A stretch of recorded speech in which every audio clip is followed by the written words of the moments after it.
오늘은 스승의 날입니다. 선생님의 이름을 가지고 살아가시는 모든 분들, 교사의 이름을 가지고 살아가시는 모든 분들에게 하나님의 위로와 사랑이 함께 하시기를 간절히 축원합니다. 뿐만 아니라 오늘은 우리 감리교단이 지키는 청년주일입니다.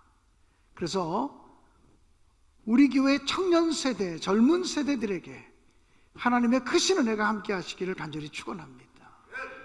제가 청년이라고 말할 때는 단순히 결혼하지 않은 청년층만을 이야기하는 것이 아닙니다. 요즘 100세 시대를 살아가는 이때는 청년 세대라 그러면 제가 볼 땐 45세 이하의 사람들은 모두 청년 세대라고 생각이 되어집니다. 그래서 오늘 이 시간에는 청년 세대들을 축복하는 그런 말씀을 전하려고 합니다. 바울 사도가 제3차 전도 여행을 하던 중에 드로아라고 하는 곳에 간 적이 있습니다. 그리고 그 드로아라고 하는 곳에서 일주일 동안을 머물면서 복음을 전파하였습니다. 마지막 7일째가 되는 날, 바울 사도는 그 다음 날 떠나가야 하기 때문에 드로아 교회의 성도들과 함께 마지막 집회를 하게 되었습니다. 많은 사람들이 모여들었고 성만찬을 겸한 예배가 진행되고 있었습니다.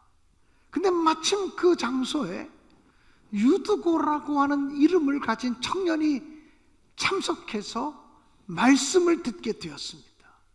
그런데 그 유드고라고 하는 청년이 창문턱에 걸터 앉아서 말씀을 들었습니다. 그러다가 예배 중간에 큰 사고가 생기게 되었습니다. 바울 사도의 설교가 길어지게 되었고, 그래서 오늘 성경 본문에 보면 바울 사도의 설교가 길어졌다고 하는 얘기가 2번씩이나 기록되어지고 있습니다. 밤중까지 바울 사도의 설교가 계속되었고, 또 끝까지 성경을 읽어보면 밤새도록 말씀을 나누었다고 하는 것입니다. 말씀을 창문턱에 앉아서 듣고 있던 유드고라고 하는 청년이 바울 사도와의 설교가 길어지게 되니까 깊이 졸았습니다. 세번역 성경에 의하면 몹시 졸았습니다. 그러다가 창문 밑으로 떨어지게 되었습니다. 근데 그 창문턱이 3층 창문이었습니다. 그 3층 높이에서 떨어진 것이었습니다.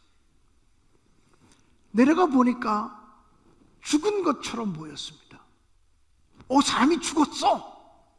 이렇게 되었습니다. 바울 사도가 달려 내려가서 그 청년을 얼싸 안으면서 품에 품고 이렇게 말합니다.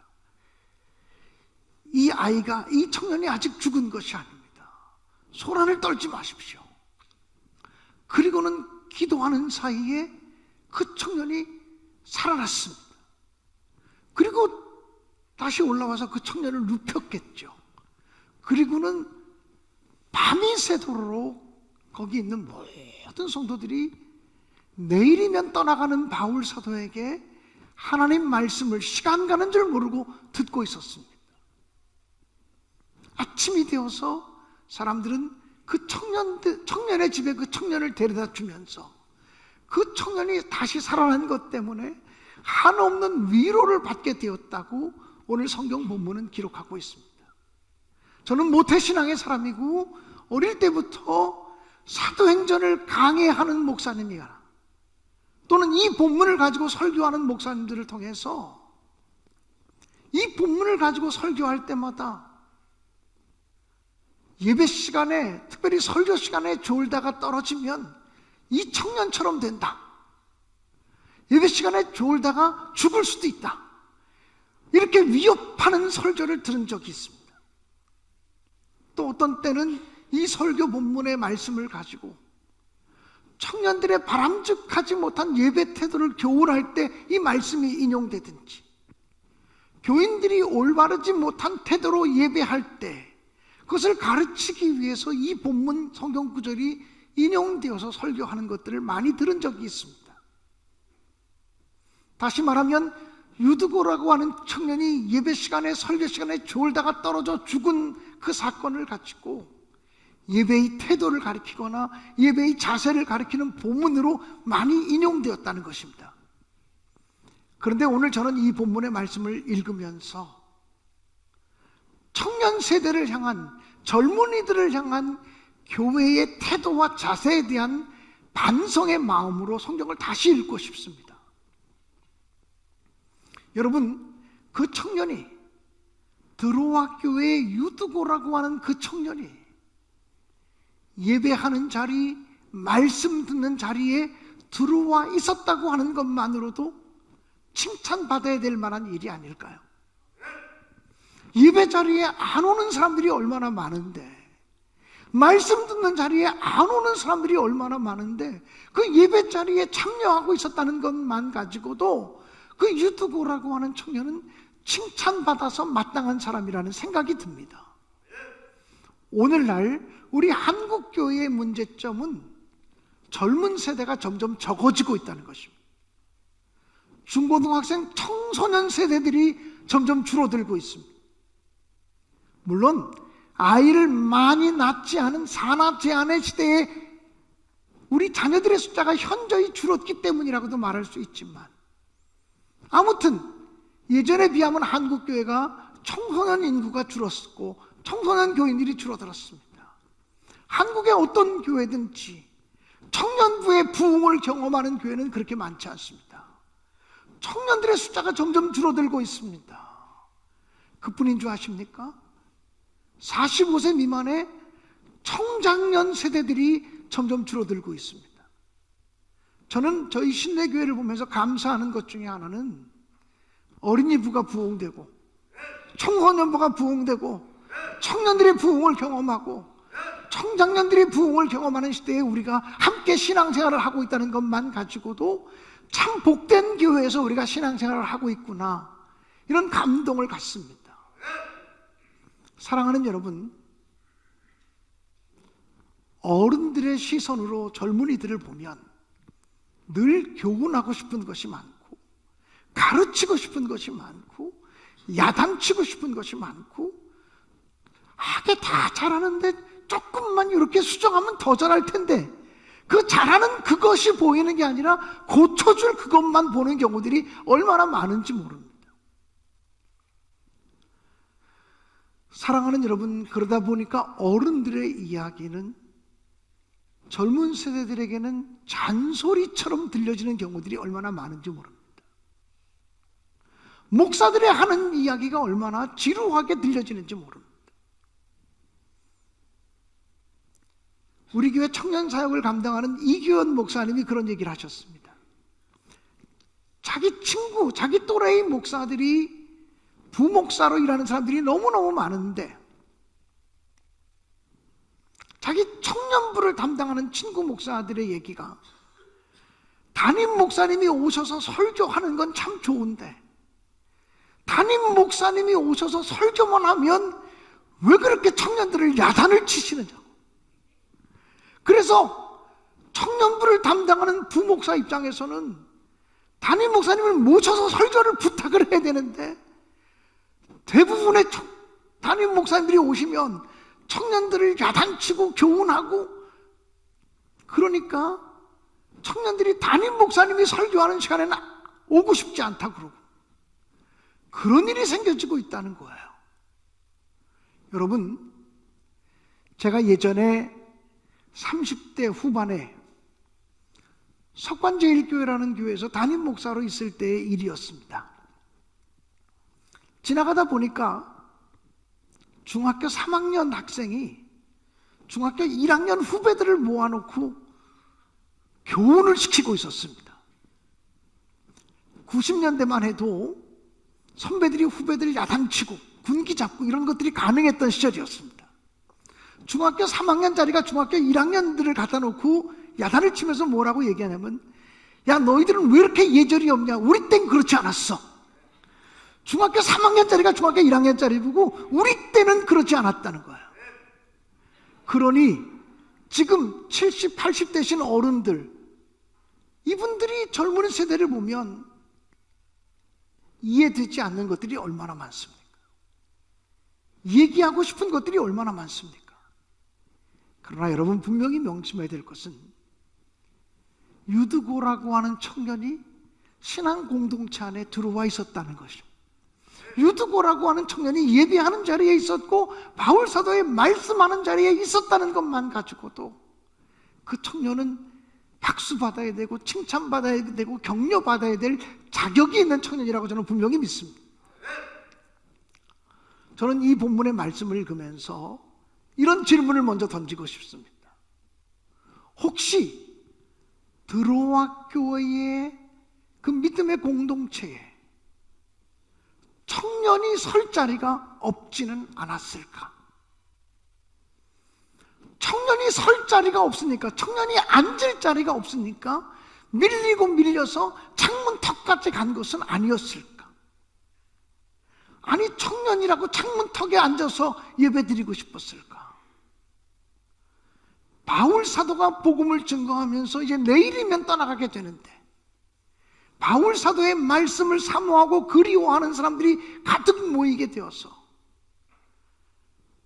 아마 바울 사도 옆자리, 바울 사도의 말씀이 잘 들리고 바울 사도의 얼굴이 잘 보이는 그 자리는 장로님들이 차지하고 권사님들이 차지하고 나이 많은 집사님들이 차지하고, 그러다 보니까 젊은 청년 유도가가 밀리고 밀려서 창문 턱까지 간 것은 아니었을까? 사실 우리 한국 교회를 반성해 보면 청년들의 설 자리가 없습니다. 청년들의 자리가 없다라고 하는 것은 우리가 이 청년들에게 주인공의 자리를 맡기지 않았다고 하는 의미입니다. 제가 2014년도에 우리 신내교회 담임 목사로 부임해서 우리 청년들이 활동하는 것을 보고 매우 큰 감동을 받았습니다. 일부 예배 때부터 나와서 섬기고, 2부 예배 때도 섬기고, 오후 예배도 섬기고, 찬양단으로 섬기고, 성가대로 섬기고, 그리고 저녁, 그 당시는 저녁 예배가 있었는데 저녁 7시 반에 드리는 예배가 다 끝나고 나면 8시 반, 9시가 되는데 그때가 되면 청년들이 다 빗자루를 가지고 물걸레를 가지고 와서 교회를 다 청소하고 가는 모습이었습니다. 아마 우리 교인들 그 광경을 기억할 것입니다. 지금 이 교회가 아니고 언덕 위에 교회가 있을 때의 모습입니다. 그래서 세상에 이런 교회가 어딨나?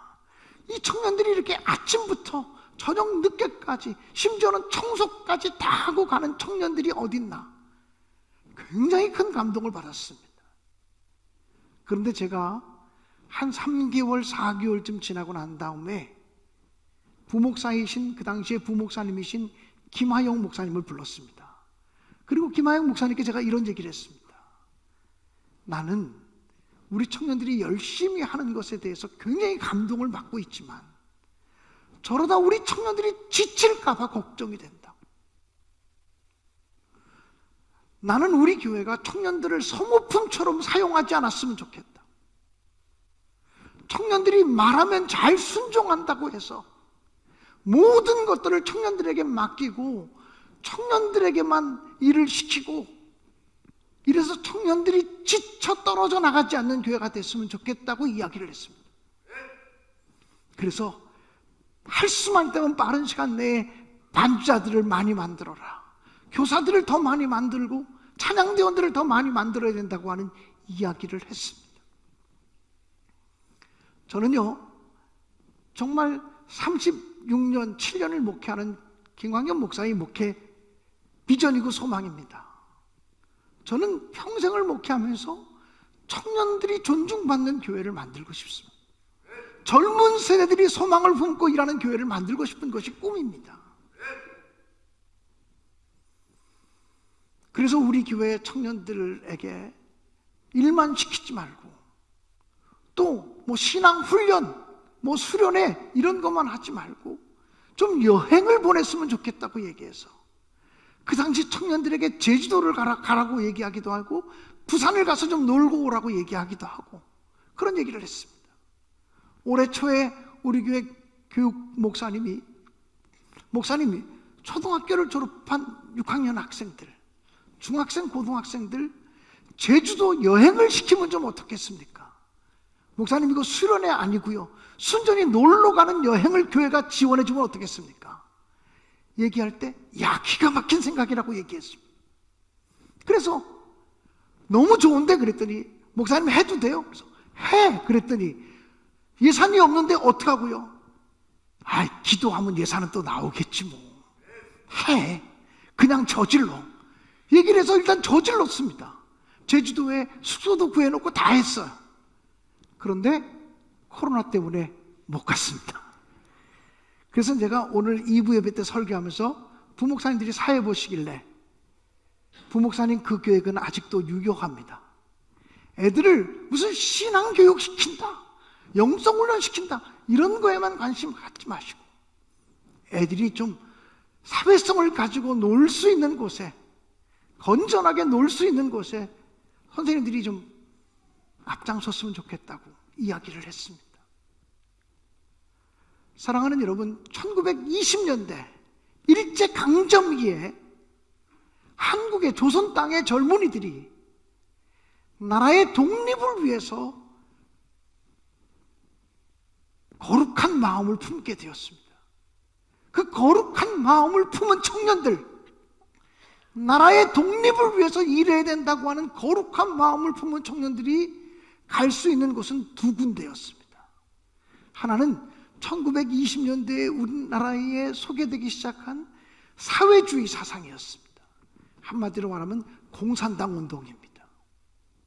또 하나는 한국에 들어온 지 몇십 년 되지 않는 신흥 종교였던 기독교의 사회 참여 운동이었습니다.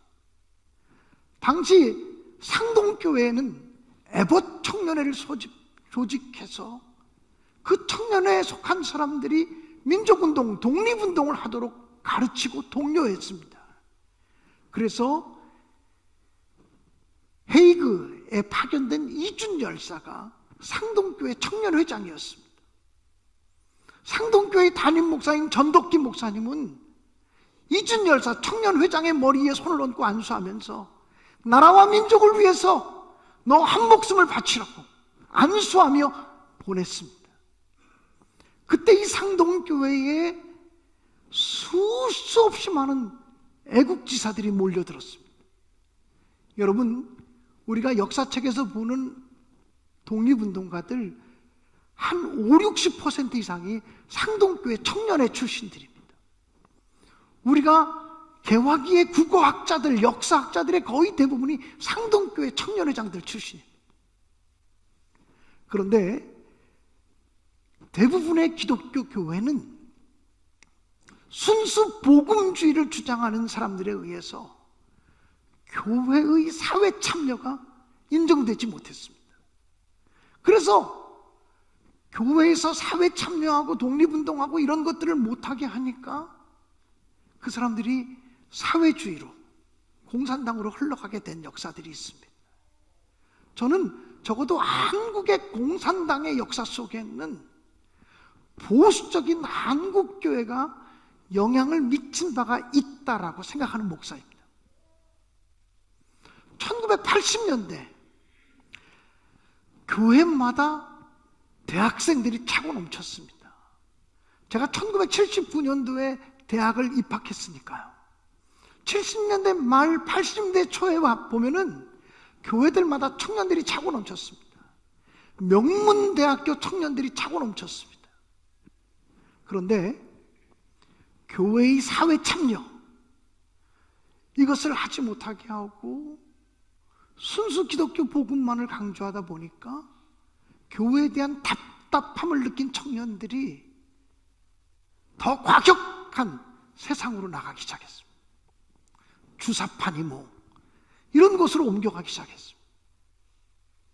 저는 지금도 청년 세대는 어른 세대보단 더 변혁적입니다. 기성 세대보단 더 과격합니다.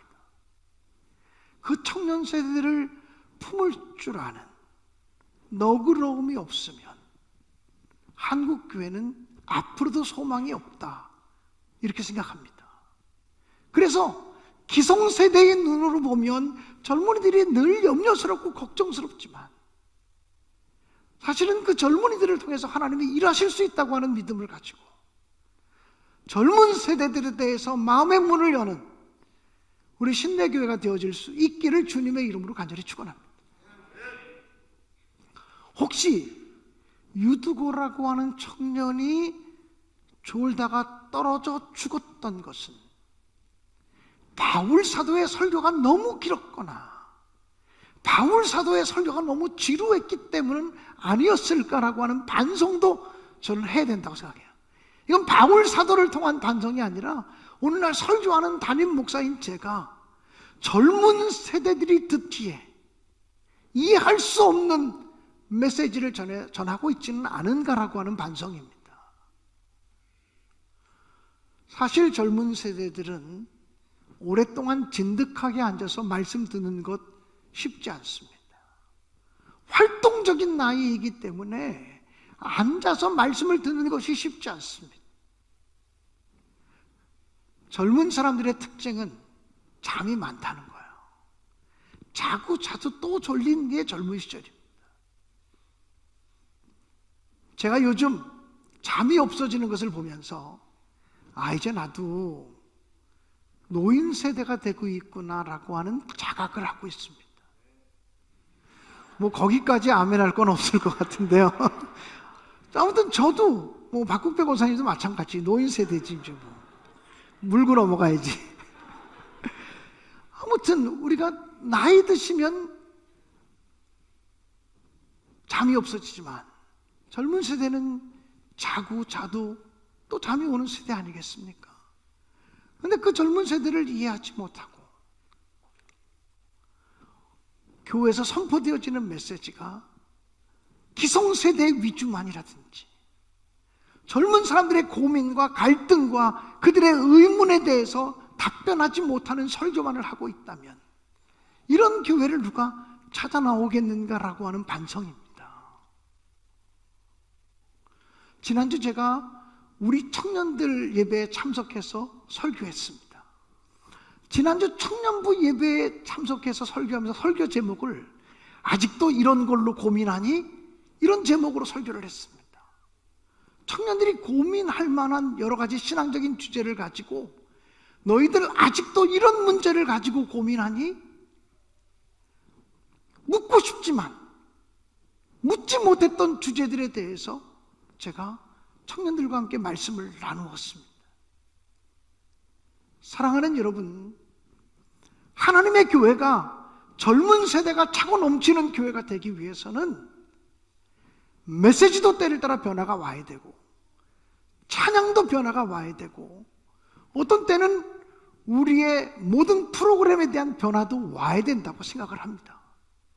그렇지 않으면 우리 교회는 앞으로 젊은 세대를 수용하는 교회가 되지 못할 거라고 생각이 되어집니다.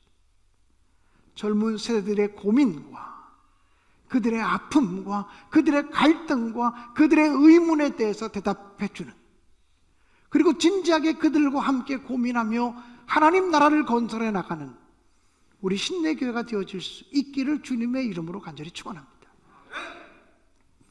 오늘 성경 본문에 보면 그 청년이 졸다가 떨어졌을 때 바울 사도를 위시한 드로아 교회의 모든 성도들은 예배를 중단하고 말씀 선포를 중단하고 내려가서 그 청년을 끌어안았습니다.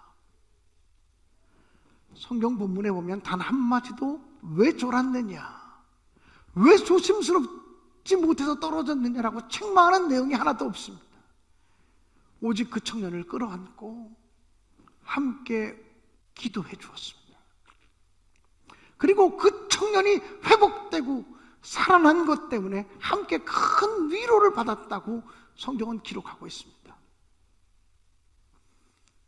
청년이 성도들을 통해서 위로받고 또 성도들이 청년을 통해서 위로받았다고 하는 말씀이 기록되어져 있습니다. 저희 교회가 1년에 4번은 전 가족 예배를 드립니다. 5월 마지막 주일도 전 가족 예배 주일입니다. 우리 교회가 전 가족 예배를 드리는 주일은 5번째 주일이 있는 날은 유치부 예배도 없고 아동부 예배도 없고 청소년부 예배도 없고 청년부 예배도 없습니다.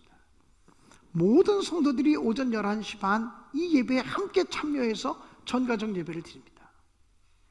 저는 5월 전가족 예배를 지금 굉장히 기대하며 준비하고 있습니다. 왜냐하면 코로나 이후에 인원 제한이 폐지되어지고 함께 모여서 예배드리는 거룩한 주일이기 때문에 그렇습니다.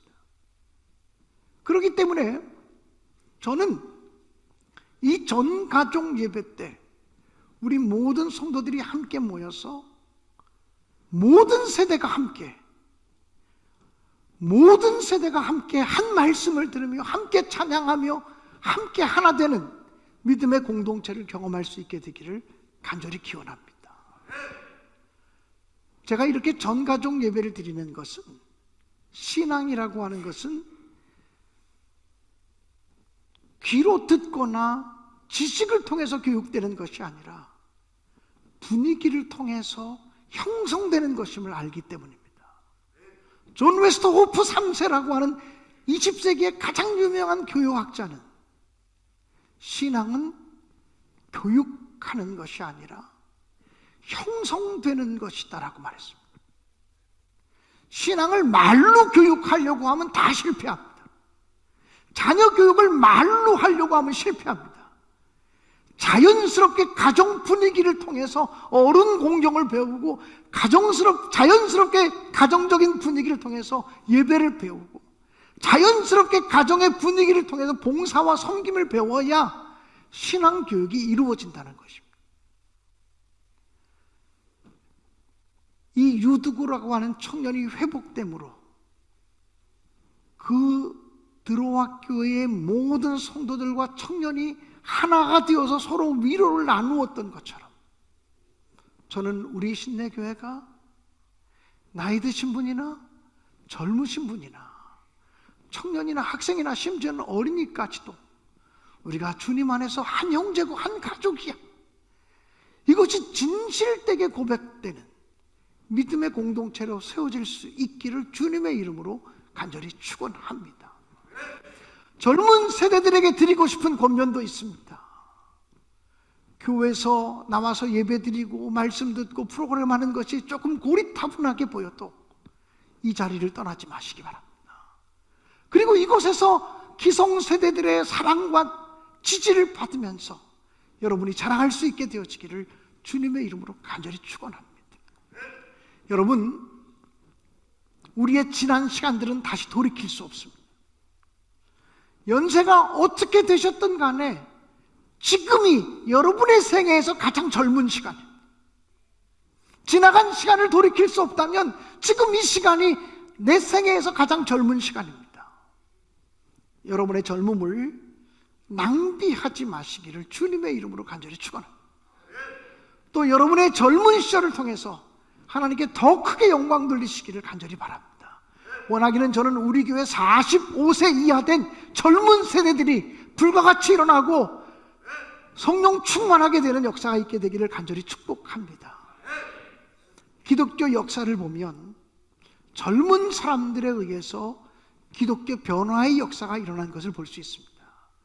장로교회의 창시자라고 말할 수 있는 존 칼빈은 26살 때 그 유명한 기독교 강요라는 책을 썼습니다. 마틴 루터는 26살 때에 비텐베르그 성당의 정문에 로마 가톨릭을 반대하는 95개조의 반박문을 붙임으로 종교개혁 운동을 일으켰습니다. 그때가 26살 때입니다. 데이빗 리빙스턴, 아프리카의 선교사여 탐험가라고 할 수 있는 데이빗 리빙스턴은 23살 때 아프리카 선교사로 나가서 그때부터 평생 동안 아프리카를 일하면서 어둠의 땅 아프리카를 변화시켰습니다. 여러분, 우리나라에 1884년 배를 타고 들어와서 전도를 시작했던 감리교회 아펜셀로 선교사, 장로교회 언더우드 선교사, 그 두 분이 같은 배를 타고 조선 땅에 복음을 전하려고 들어왔는데 그때 그분들의 나이가 20대였습니다. 아니 20대 그런 젊은 나이가 아니라면 그 미개한 땅 조선, 그 어둠의 땅 조선에 가서 내가 복음을 증거하겠다는 결단과 헌신도 하지 못했을 것입니다. 이건 청년만이 할 수 있는 일들입니다. 젊은이들만이 할 수 있는 일들입니다. 여러분, 이사야 선지자도 예레미야 선지자도 젊은 날에 하나님의 부르심을 받았다고 성경은 기록하고 있습니다. 다윗 왕도 어린 시절부터 하나님의 사람으로 성별되었고 그는 젊은 소년의 시기에 블레셋의 장군이었던 골리앗과 싸워서 승리하는 역사를 이루었습니다. 사랑하는 여러분, 예수님도 청년 예수였습니다. 예수님의 제자들도 성경에 그들의 나이가 기록되진 않았지만 20대에서 30대 중반 이하였을 것이라고 성서학자들은 보고 있습니다. 청년 제자들이었습니다. 기독교 2000년 역사 속에서 가장 놀라운 사역자로 쓰임받았던 바울 사도도 청년 바울이었습니다. 바울의 동역자 스데반도, 바울의 동역자인 실라도, 디모데도, 디도도 다 청년들이었습니다. 사랑하는 여러분, 누가 청년들이 믿음 없다고 얘기할 수 있습니까? 누가 젊은이들은 위험하다고 얘기할 수 있습니까? 그 젊은이들의 헌신과 열정과 충성을 통해서 세계 역사는 변화되고 그들의 헌신을 통해서 2000년 기독교 역사에 새로운 문들이 열린 것을 보게 됩니다. 사랑하는 여러분, 교회를 새롭게 하고 싶습니까? 하나님의 나라를 건설하고 싶습니까? 젊은이들에게 관심을 가져야 합니다. 젊은이들을 바라보며 그들에 대한 안타까운 마음을 가지고 눈물로 기도해야 합니다. 젊은이들을 바라보며 축복하는 마음을 가져야 합니다. 그들의 실수와 허물만 바라보며 고쳐주려고 하지 말고 그들의 장점을 바라보며 격려하고 지지하는 교회가 되어야만 합니다. 부족하지만 제가 그런 목회를 하고 싶고 또 우리 교회가 그런 교회가 되기를 간절히 원합니다. 그래서 우리 교회를 통해서 젊은이들의 꿈이 지지받고 저들의 비전들이 기성세대의 축복을 통해서 아름답게 자라나고 열매 맺는 놀라운 역사가 있게 되시기를 주님의 이름으로 간절히 축원합니다. 오늘 어떤 찬양을 마지막 찬양으로 부를까? 수없이 많은 CCM 찬양곡들을 찾고 수없이 많은 노래들을 뒤졌는데 찬송가, 오늘 우리 시온 찬양대가 불렀던 헌금 찬송만큼 더 좋은 가사가 없다는 생각을 했습니다. 가슴마다 파도친다 우리들의 젊은이, 눈동자에 어리운다 우리들의 푸른 꿈, 주의 말씀 주의 행함 길과 진리 되시니 우리 평생 한결같이 주만 따라 살리라. 하늘같이 높으르자 우리들의 젊은이, 바다같이 넓고 깊자 우리들의 사랑이, 우리들은 주의 자녀 부름받은 한 형제, 몸과 마음 다 바쳐서 주 뜻대로 살리라. 화산같이 타오르자 우리들의 젊은이, 폭포같이 줄기차자 우리들의 붉은 피, 할일 많은 이 나라에 우리 태어났으니 복음 들고 앞장서서 충성되게 일하자. 돼지같이 광야하자 우리들의 젊은이, 산과 같이 우람하자 우리들의 기상이, 십자가를 높이 들고 노래하며 나가자. 하늘 뜻이 이 땅 위에 이루어질 때까지. 우리 이 찬양을 함께 부르실 텐데 마지막 4절을 부르실 때는 일어나서 찬양하도록 하겠습니다. 우리 성가대는 화음을 넣어서 좀 같이 부르시면 좋겠습니다. 가슴마다 파도친다 우리들의 젊은이 눈동자의 어려운다 우리들의 푸른 꿈 주의 말씀 주의 행함 길과 진리 되시니 우리 평생 한결같이 주만 따라 살리라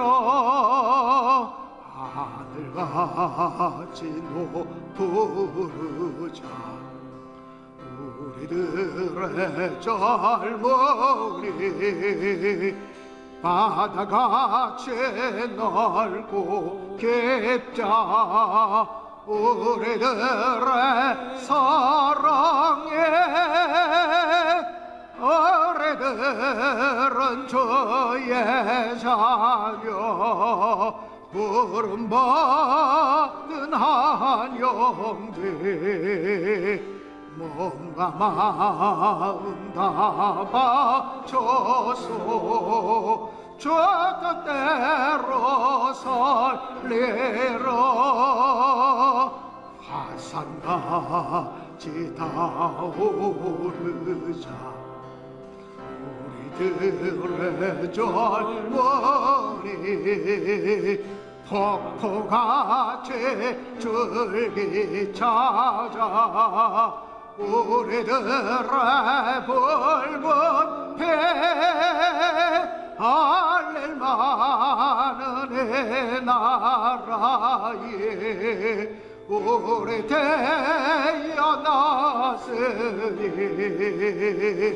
오른 들고 앞장서서 충성되게 일하자 대지같이 왕만하자 우리들의 젊은이 산과 같이 우람하자